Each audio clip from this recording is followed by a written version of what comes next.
ഇതുങ്ങളെ ഒന്നുമല്ല സാറേ പേടിക്കല്ല. എന്നാ പേടിക്കേണ്ടത് വല്ലതും ഉണ്ട്.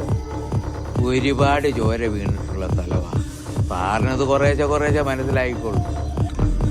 സാറേ, പണ്ട് ടിപ്പുവിൻ്റെ പട്ടാളം വരുന്നു എന്ന് പറഞ്ഞ് നമ്മുടെ രാജാവ് സ്വർണ്ണവും സ്വത്തുമൊക്കെ ഒളിപ്പിച്ചാണ്. ആ കൂട്ടത്തിൽ 101 ചൂട് സ്വർണം രഹസ്യമായിട്ട് നമ്മുടെ മധുര നായ്ക്കരുമായിട്ട് ഇടപാടുണ്ടാക്കി തമിഴ്നാട്ടിലേക്ക് മാറ്റാൻ ഏർപ്പാടാക്കി. നമ്മുടെ ഈ കാട് വഴി പോകാനായിരുന്നു പ്ലാൻ. 4-5 ദിവസത്തെ നടപ്പുണ്ടേ. അങ്ങനെ 101 കാണിക്കാരും ചുമട്ടുകാരും കുറച്ച് പട്ടാളക്കാരുമായിട്ട് ഇവർ കാട്ടിക്കഴിഞ്ഞു. അതിൽ പിന്നെ ഇവർ ആരും കണ്ടിട്ടില്ല. ഈ ചുമട്ടുകാരുടെ എല്ലാം തലവെട്ടി സ്വർണം കാട്ടിലെങ്ങാണ്ട് ഒളിപ്പിക്കുന്നത്. ഈ തലവെട്ടിയവരെയും പിന്നെ ആരും കണ്ടിട്ടില്ല.